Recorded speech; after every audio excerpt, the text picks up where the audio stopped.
டாரடக் sous அனைவருக்கும் இனிய வணக்கம். இன்னைக்கு நம்ம என்ன பார்க்க போறோம் அப்படின்னு பாத்தீங்கன்னா, நல்ல தமிழில் எழுத வேண்டுமா அப்படின்னு சொல்லக்கூடிய அக்கி பரந்தாமன் அவர்களுடைய நூல்ல இருந்து நம்ம அடுத்த பார்ட் வீடியோ தான் நம்ம பார்க்க போறோம். சோ எல்லாருமே விழா காலங்கள்லாம் முடிஞ்சிருச்சு. காலங்கள் முடிஞ்சு ஃபெஸ்டிவல் லீவ்ஸ் அதெல்லாமே முடிஞ்சு நம்ம என்ன செய்ய போறோம் அப்படின்னு பாத்தீங்கன்னா, நம்மளுடைய இயல்பு நிலைக்கு திரும்ப போறோம். என்ன இயல்பு நிலைக்கு? அப்ப இதுக்கு முன்னாடி நம்ம திருமலையா அப்படின்னு கேட்டீங்கன்னா, இந்த பொங்கல் செலிப்ரேஷன் ஜனவரி மாதங்கள் அப்படின்னாலே அது விழா காலங்களினுடைய ஒரு தொகுப்பு. சோ அப்படியே எல்லாரும் முடிஞ்சிருச்சு. இனி இதுக்கப்புறமாக நிறைய சீரியஸ் ஆஸ்பிரண்ட்ஸ் எல்லாம் என்ன பண்ணிருப்பாங்கன்னா, பொங்கல் முடியட்டும் அப்படின்னு ஒரு முடிவோட இருந்திருப்பாங்க. சோ அப்படி இருந்த எல்லாருக்கும் பொங்கல் முடிஞ்சு ஒரு மணி அடிச்சிட்டாங்க. சோ இருக்கக்கூடிய இந்த 2026 வேலையை கைப்பற்ற வேண்டியதனுடைய அவசியத்தை ஒவ்வொரு குடும்ப தலைவிகளும் ஒவ்வொரு குடும்ப தலைவர்களும் அந்த தேர்வுக்கு தயாராகக்கூடிய பல ஆண்டுகளாக ப்ரிப்பரேஷன்ல இருக்கக்கூடிய ஒவ்வொருவருமே உணரக்கூடிய ஒரு நேரம். சோ நிறைய வழிகளை கடந்து வந்திருப்போம். அந்த வகையில இந்த 2026 ஆண்டை நம்ம தாக்கி கொள்ளணும் அப்படின்னு பாத்தீங்கன்னா, அவங்க எவ்வளவு தூரம் தான் அவுட் சோர்சஸ் வைக்கிறாங்களோ அவ்வளவு அவுட் சோர்சஸையும் கவர் பண்ணியே ஆகணும் அப்படிங்கிற ஒரு கட்டாயத்துக்கு நம்ம எல்லாருமே தள்ளப்பட்டிருக்கோம். சோ வேற வழியே இல்லாம நம்ம சில விஷயங்களை பண்ணிதான் ஆகணும். சோ அந்த வரிசையில பாத்தீங்கன்னா, நல்ல தமிழில் எழுத வேண்டுமா அப்படின்னு சொல்லக்கூடிய அக்கி பரந்தாமன் அவர்களுடைய நூல்ல இருந்து ஒவ்வொரு வீடியோவாக நம்ம என்ன செஞ்சுட்டு இருக்கோம், ஒரு பார்ட்டாக நம்ம வீடியோ பார்த்துட்டு இருக்கோம். சோ எல்லா அவுட் சோர்சஸையுமே கவர் பண்ணணும் அப்படிங்கறத நம்மளுடைய நோக்கம். சோ தினம் ஒரு வீடியோ அப்படின்ற டாஸ்க்ல தான் நம்ம அதை கொண்டு போயிட்டு இருக்கோம். சோ வாங்க பார்க்கலாம். சோ பயன்படுத்தும் பாங்கன்றதுல பரந்தாமன் என்ன சொல்ல வர்றாரு அப்படின்னு பாத்தீங்கன்னா, சொற்களை பொருள் அறிந்து இடம் அறிந்து பயன்படுத்தணும்.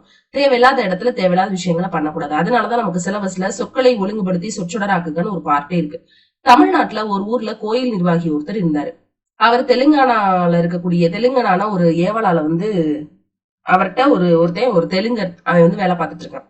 கோயில் நிர்வாகியுடன் வேலையில அமர்றதுக்கு முன்னாடியே ஓரளவுக்கு அவனுக்கு தமிழ் பேசுறதுக்கு தெரியும். எப்படி இப்ப நம்ம ஹிந்திக்காரங்கள் எல்லாம் இங்க நம்ம வடக்கன்னு சொல்லுவோம் நம்மளோட பாஷையில. சோ அந்த மாதிரி தெலுங்கானா அவருக்கு ட்ரைனிங் கொடுத்து அவருக்கு ஓரளவுக்கு பேச தெரியும். சோ அவர் தமிழ் பேச கற்றிருந்தான் முதலாளி கிட்ட. இவர்கிட்ட அவன் வந்ததுமே ஆனா எந்த சொல்ல எப்படி யூஸ் பண்ணணும்ன்றது தெரியாது. அறகுறையா சொல்லுவாங்கல்ல, லைக் கிளிப்பிங் வேர்டு மாதிரி. கோயிலுக்கு வரலையாடா இன்னைக்கு யாரெல்லாம் வந்தா அப்படின்னு சொன்னா அவங்களோட பேர் மட்டும் சொல்ல தெரியும். அதை கோர்வையா இணைச்சு ஒரு சென்டென்ஸா சொல்ல தெரியாது. ஒரு நாள் கோயில திருவிழா நடக்கிறதுக்கு ஏற்பாடு பண்ணியிருந்தாங்க. சோ கோயில் நிர்வாகி என்ன பண்றாரு, அடுத்த தெருல இருந்து தன்னோட நண்பர்கிட்ட ஒரு போக வேண்டிய ஒரு சுச்சுவேஷன் இருக்கு. சரிங்களா? அப்ப பாத்தீங்கன்னா அவரு அந்த வேலையாளர் நோக்கி சொல்றாரு, ராமசாமி நான் அடுத்த தெருல இருக்கக்கூடிய ஐயாச்சாமி பிள்ளை அவர்கிட்ட போறேன். சாமிக்கு அபிஷேகம் நடந்து அலங்காரம் செஞ்சு திருவீதி புறப்பட்டுக்கு ஆயத்தமானோன்னே என்கிட்ட சொல்லு அப்படின்னு சொல்றாரு. இந்த ஸ்டேட்மெண்ட்டை நீங்க ரொம்ப முக்கியமா கவனிக்கணும். சாமிக்கு அபிஷேகம் நடந்து அலங்காரம் செய்து திருவீதி புறப்பாட்டுக்கு ஆயத்தமானோன்னே என்கிட்ட சொல்லுடா, நான் அடுத்த தெருல இருக்கக்கூடிய அந்த கோயில் நிர்வாகி வீட்டுல இருக்கேன் அப்படின்னு சொல்லிட்டு அவர் போறாரு. நான் வந்துடுறேன், நீ சொன்னேன்னா நான் வந்துடுறேன்னு சொல்லிட்டு போறாரு. அதே மாதிரி திருமுழுக்கு நல்லா கவனிக்கணும். அபிஷேகம்னு சொல்லக்கூடிய வேர்டுக்கு பாருங்க, திருமுழுக்கு, அலங்காரம் செய்து, அதனுடைய தமிழ் வேர்டு என்னன்னு பாத்துக்கோங்க, அணி செய்தல். இது எல்லாமே நடக்குது.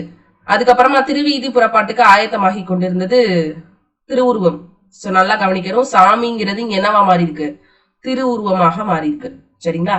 சோ அப்படி இருக்கும்போது ராமசாமி என்ன பண்றான் அப்படின்னா, ராமசாமி கோயில் நிர்வாகியிடம் ஓடி என்ன பண்றாரு, ஐயா அந்த திருமஞ்சனம் செய்வாங்கல்ல, அந்த நீராட்டுவாங்கல்ல, அதெல்லாம் செஞ்சு அலங்காரம் நடந்துட்டு இருக்குங்கிறத அவனுக்கு சொல்ல தெரியல. சோ அபிஷேகம்னா அந்த குடமுழுக்கு தானே, அதுக்கு இன்னொரு பேர் என்ன சொல்றாங்க, திருமுழுக்கு. திருவுருவத்துக்கு திருமுழுக்கு, அந்த குடமுழுக்கு, மஞ்சள் நீர் திருமஞ்சனம் செய்யறது. சோ அதான் அவன் எப்படி ஒரு பொருள்ல சொல்றான்னு பாருங்களேன். அதாவது மீனிங் ஒண்ணுதான், ஆனா அவன் எப்படி சொல்றான்னா, கழுவி குளிப்பாட்டியாச்சு, தூக்குறதுக்கு காத்துக்கிட்டு இருக்காங்க. இந்த ஸ்டேட்மெண்ட்டை நம்ம யார சொல்லுவோம், ஒரு இறந்த ஒரு உடலை தான் தூக்குறதுக்கு ரெடி பண்ணிக்கிட்டு இருக்காங்கன்னு சொல்லுவோம். அவன் அதை சிலை அப்படின்னு நினைச்சான். நம்ம அதை என்ன நினைச்சோம், சாமின்னு நினைக்கிறோம். சரிங்களா? சோ அபிஷேகம் அப்படின்னா என்ன அர்த்தம், திருமுழுக்கு. சாமினா திருவுருவம், அலங்காரம்னா அணி செய்தல்.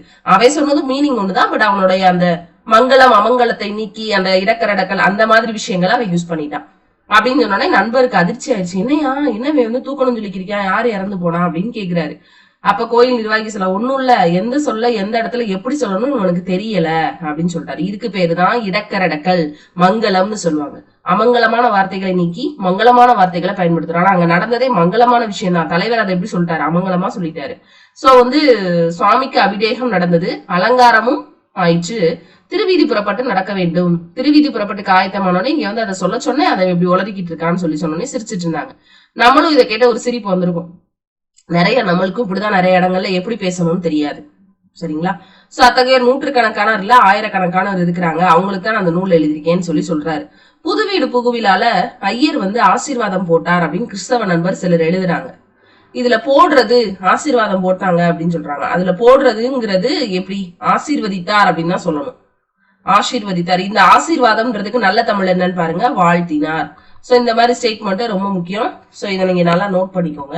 அடுத்து நாளிதழ நிருபர்கள் நாடகங்கள் நடிக்கப்பட்டன, சார் நாடகங்கள் காட்டப்பட்டன அப்படின்னு எழுதுறாங்க. நாடகங்கள் காட்டுறது கிடையாது, நடிக்கதான் முடியும். சோ இதெல்லாம் என்னது அப்படின்னா அந்த நம்ம வினை மரபுன்னு சொல்லுவாங்கல்ல, அது மாதிரி. அடுத்தது பாருங்க, ஆப்பிரிக்காவை இருண்ட கண்டம்னு சொல்றாங்க என்று பூகோள நூல்ல சிலர் எழுதி இருப்பதை கண்டிருக்கலாம். இது ஆங்கில மொழிபெயர்ப்பு. சரிங்களா, இருண்ட கண்டம்னு தான் சொல்லுவாங்க. ஆப்பிரிக்காவை இருண்ட கண்டம் என்று கூறுவர்னு தான் சொல்லணுமே தவிர என்று அழைக்கிறார் அதாவது அழைக்கிறார்கள் அப்படின்னு சொல்லக்கூடாது. என்று சொன்னாங்க, ஒரு காலத்துல சொன்னாங்க. இப்பவும் நம்ம அப்படியா சொல்லிட்டு இருக்கோம். அப்ப இருண்ட கண்டம் என்று கூறுவர்னு தான் சொல்லணும். அதே மாதிரி இன்னொரு விஷயம், சென்ற வகுப்பில் படித்தீர்கள். இந்த ஒரு காமெடி இருக்கும்.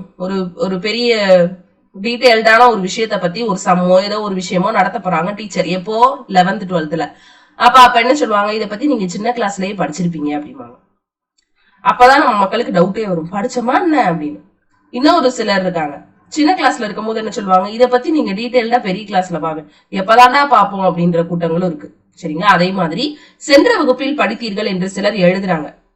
சென்ற வகுப்பில் படித்தீர்கள் அப்படின்னா நடந்து போய் அந்த நடந்த வகுப்பு அந்த மாதிரியா அப்படி சொல்லக்கூடாது, முன் வகுப்பில் அப்படின்னு தான் சொல்லணுமா. இதுதான் கரெக்டான விடா. சென்ற வகுப்பில் படித்தீர்கள், நடந்து போச்சுல அந்த வகுப்பு அப்படின்னு அர்த்தம், அது கிடையாது. முன் வகுப்பில் அப்படின்னு எழுதணும். இது பிழை திருத்தம். இதுல எல்லாம் கொஸ்டின் வரும். சோ நம்மளோட டெஸ்ட் சீரிஸ்ல ஜாயின் பண்ணிருக்கக்கூடிய ஒவ்வொருத்தருமே இந்த மாதிரி விஷயங்களை இது எதுக்காக நடத்துறோம்னா இதுக்குதான் நடத்துறோம். இது நீங்க காமெடியோட சேர்ந்து கருத்துக்களையும் கேட்ச் பண்ணிக்கோங்க. அடுத்து, மாடுகள் புற்களை மேய்ந்து கொண்டிருந்தன என்பது தவறாம். மாடுகள் புற்களை மேய்ந்து கொண்டிருந்தன. நீங்க மாடுகள்ங்கிறது பன்மை விகுதி, பெய்ந்து கொண்டிருந்தன அப்படிங்கறதும் கரெக்ட் தான், ஓகே. ஆனா புற்களைன்னு சொல்லக்கூடாதான், புல்லை மேய்ந்து கொண்டிருந்தன தான் சொல்லணுமா. அதே மாதிரி பல ஆறுகளின் நீர்களை குடித்தேன் அப்படின்னு சொல்லக்கூடாதான், பல ஆறுகள்னு வருது. சரிங்களா, ஆனா நான் தானே குடிச்சேன்.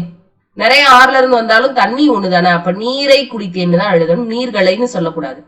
சரிங்களா, பலருடைய தாகங்களை தண்ணீர் கொடுத்து நீக்கினான் என்பது தப்பா. பலருடைய தாகத்தைன்னு தான் சொல்லணும், தாகங்களை. அங்கதான் நீ பலர்னு ப்ளூரலை வச்சுட்டியே, அதுக்கப்புறம் வரக்கூடிய சென்டென்ஸை நீ சிங்குலா சொல்லிருக்க வேண்டியதானே. சரிங்களா, சோ இந்த விஷயங்களை இந்த இடத்துல சொல்றாங்க. அதே மாதிரி நாட்டு மக்களுடைய வறுமைகளை ஒழிக்க அப்படின்லாம் சொல்லக்கூடாது. வறுமைகளை அப்படின்னு சொல்லக்கூடாது, நாட்டு மக்களுடைய அப்படின்னு சொல்லிட்ட. அப்ப ப்ளூரல், அப்ப அந்த இடத்து வரக்கூடிய இடம் சிங்குலரா வரட்டுமே, ஒருமையா இருக்கட்டும். இங்கே பன்மை வந்துருச்சு, நாட்டு மக்களுடைய அப்படின்னா நிறைய பேரை பத்தி நீ சொல்ல போற. அப்ப அவங்களுக்கு இருக்கிற ஒரு காமனான நோய் தானே நீ சொல்ற வறுமை அப்படின்னா, அப்ப வறுமைகளைன்னு சொல்லக்கூடாது, வறுமையை அப்படின்னு சொல்லணும். சோ கொடுக்க பெறும் கொடுக்கப்படும் இந்த சொற்களை பயன்படுத்துறதுலயும் வேறுபாடு இருக்கு. இவன் எம்ஏ பட்டம் கொடுக்க பெற்றான், சரியா, இவன் விளங்கிடப்பட்டான். இந்த ரெண்டு ஸ்டேட்மெண்ட்லயும் டிஃபரன்ஷியேட் இருக்கு அப்படின்னு சொல்றாங்க. கொடுக்க பெறும் கொடுக்கப்படும். இவர் பெற்றுக்கொள்றது, இவர் இன்னொருத்தருக்கு கொடுக்கிறது. இது ரெண்டுக்கு டிஃபரன்ஷியேட் இருக்கு. இவன் எம்ஏ பட்டம் கொடுக்க பெற்றான், இவனுக்கு கிடைச்சிருக்கு எம்ஏ பட்டம். சரிங்களா, அதே மாதிரி இவன் விளங்கிடப்பட்டான், இவன் விளங்கிட, அவனுக்கே விலங்கு போட்டிருக்கிறாங்க. இதுல இருக்கக்கூடிய சென்டென்ஸ் டிஃபரன்ஷியேட் தெரிஞ்சுக்கணும். அதே மாதிரி முடியாது, கூடாது, வேண்டும், இந்த மாதிரி சொற்கள்ல நிறைய ஸ்டேட்மெண்ட் இப்படியும் கொஸ்டின் இருக்கலாம். நல்லா கவனிங்க. நீ இதனை செய்ய முடியாது, cannot. நீ இதனை செய்யக்கூடாது, should not. நீ இதனை தான் செய்யணும், should do. இந்த மாதிரி இருக்கக்கூடிய டிஃபரன்ஷியேட்லாம் நீங்க தெரிஞ்சு வச்சுக்கோங்க அப்படின்னு சொல்றாங்க. கைப்பற்றுதல் அப்படின்னு என்ன அர்த்தம், நாட்டை கைப்பற்றினான் அப்படின்னு என்ன அர்த்தம்னா அதை கை கொள்ளுதல். கை கொள்ளுதல், அவன் கைக்குள்ள வச்சுக்கிட்டான். சரிங்களா, சோ அந்த மாதிரியான விஷயங்களையும் பொருள் அறிந்து பயன்படுத்தணும். அதே மாதிரி அல்ல, இல்லை, இந்த சொற்களை பலர் தவறா பயன்படுத்துறாங்க. இவை நான் சொல்ல நூல்கள் அல்ல அப்படின்னு சொல்றாங்க. இவை அப்படின்னா பன்மை, நான் சொன்ன நூல் தானே இருக்கணும். சோ அதை நூல்கள்னால அதை அக்செப்ட் பண்ணிக்கிறாங்க. அதை என்ன சொல்றாங்கன்னா, நான் சொன்னவை வேறு உண்டு என்பது பொருள். இது நான் சொன்னது கிடையாதுப்பா அப்படின்னா என்ன அர்த்தம், நான் சொன்னது வேற அப்படின்றதா அர்த்தம். அப்ப நீங்கள் சொன்னது இல்லை அப்படின்னா நீங்கள் சொன்னது கிடையாது அப்படின்றதான் பொருள் அப்படின்னு அர்த்தம். இங்க அப்படி சொல்ல வராங்க. சரிங்களா, அடுத்து பாருங்க. ருதுபர்ணன் நலனை கொண்டு நீ எத்தொழிலில் வல்லவன் என்று கூறினான். இப்படி ஒரு ஸ்டேட்மெண்ட் இருக்கு. நீ அப்படி எத்தொழிலில் வல்லவன் என்று கூறினான்னு சொல்லக்கூடாது. அவ கேட்கதான, கேள்விதானே கேட்கிறான். அப்ப கேட்டான் அப்படின்னா சொல்லணும் அப்படின்னு சொல்றாங்க. அதே மாதிரி இது ரொம்ப முக்கியமான ஒரு ஸ்டேட்மெண்ட். எத்தனை என்பது நம்பரை குறிக்கும். எத்தனை அப்படின்னா நம்பர்ஸ். எவ்வளவு என்பது அளவை குறிக்கும். இதுவும் வந்து இதுக்கு முன்னாடி டிஎன்பிஎஸ்சி கொஸ்டின்ஸ்ல கேட்டது. எத்தனை அப்படின்னா அது என்ன, எத்தனை தேங்காய் வேணும் அப்படின்னு தான் கேட்கணும். எவ்வளவு மிளகு வேணும் தான் கேட்போம். எத்தனை மிளகு வேணும்னு கேட்போமா? கேட்க மாட்டோம். ஏன்னா அதெல்லாம் என்ன செய்ய முடியாது, கிராம் கணக்குல தான் நம்ம அதை சொல்ல முடியுமே தவிர எண்ணிக்கையில எண்ணி சொல்ல முடியாத விஷயங்களை எவ்வளவுங்கிற ஒரு விஷயத்துல நம்ம சொல்லுவோம். சரிங்களா? சோ இங்க பார்த்ததும் அதுதான். இவை நான் சொன்ன நூல் அல்ல, அல்லது இவை நான் சொன்ன நூல்கள் அல்ல அப்படின்னு சொன்னா அர்த்தம் நான் சொன்னது வேற அப்படின்னு அர்த்தம், கிடையாது அப்படிங்கறது அதுக்கு பொருள் அப்படின்னு சொல்ல வராங்க. அடுத்து பாருங்க, எவ்வளவு தமிழ்நாடு நாளிதழ் விற்றாய் அப்படின்னு கேக்குறாங்க. தமிழ்நாடு நாளிதழ் எவ்வளவு வித்தேன்னா 100 கிராம் நாளிதழ் வித்தேன் அப்படின்னா சொல்லுவோம். 100 பேப்பர் வித்தேன் அப்படின்னா நம்பர்தலான்னு சொல்றோம். சோ அப்ப எத்தனை தமிழ்நாடு நாளிதழ் விற்றாய் அப்படின்னு சொல்லணும் அப்படின்னு சொல்றாங்க. ஒரு நாளிதழில் இன்றைய செய்தி என்பதற்கு நகர நடப்பு எனும் தலைப்பு இருந்துச்சு. சென்னை பகுதிகளில் நடப்பு என்னும் சொல் தாலியருக்கும் நாளை குறிக்கிறது அப்படின்னு சொல்றாங்க. காரியம் பண்ணணும் அப்படின்னா அது வர சொல். சென்னை பகுதிகளில் நீத்தார் கடனை குறிக்கக்கூடிய சொல்லாக இருக்குன்னு நிறைய பகுதிகளில் பாத்தீங்கன்னா பத்திரிகைகள் வச்சுட்டு நான் வந்து விசேஷம் வச்சிருக்கேன்னு சொல்லுவாங்க. விசேஷம்ங்கிறது இந்த மாதிரியான காரியங்களையும் குறிக்கக்கூடியதாக இன்னைக்குமே வழக்கத்துல இருக்கு.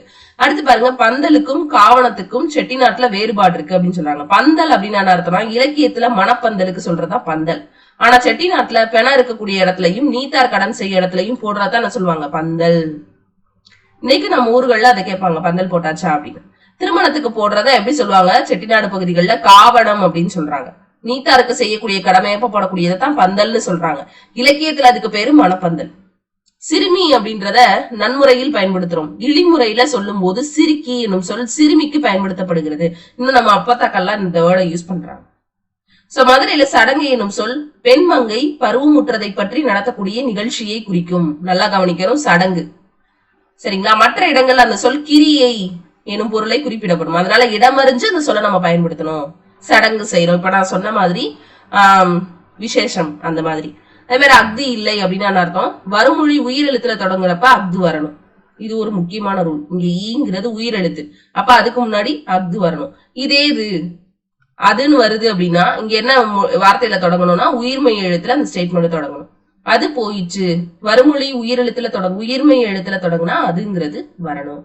ஓர் அணு, வருமொழி உயிரெழுத்துல தொடங்குனா என்ன வரணும், ஓர்ன்றது வரணும். வருமொழி உயிர்மை எழுத்துல தொடங்குனா ஒருங்கிறது வரணும். இது நாலுமே ஒரு ரூல். வீச்சிருத்தல் என்னும் சொல் பிறருக்கு இல்லாத பெருமையோடு இருக்கிறதை குறிக்கிறது. ரொம்ப முக்கியமான ஒரு ஸ்டேட்மெண்ட். கொஸ்டினா கேட்கலாம், மீனிங் என்னன்னு. நாய் வீற்றிருந்தது அப்படின்னா கிடையாது, நாய் படுத்து கிடக்கு அவ்வளவுதான். நாய் வீற்றிருந்ததெல்லாம் கிடையாது. புலவர் அவையில் வீற்றிருந்தார் அப்படின்னு தான் சொல்லணும். சோ இதுக்கப்புறம் இதோட இன்னொரு கண்டினியூஷன் பார்ட் நம்ம பார்க்க போறோம். பார்க்கலாம். நன்றி.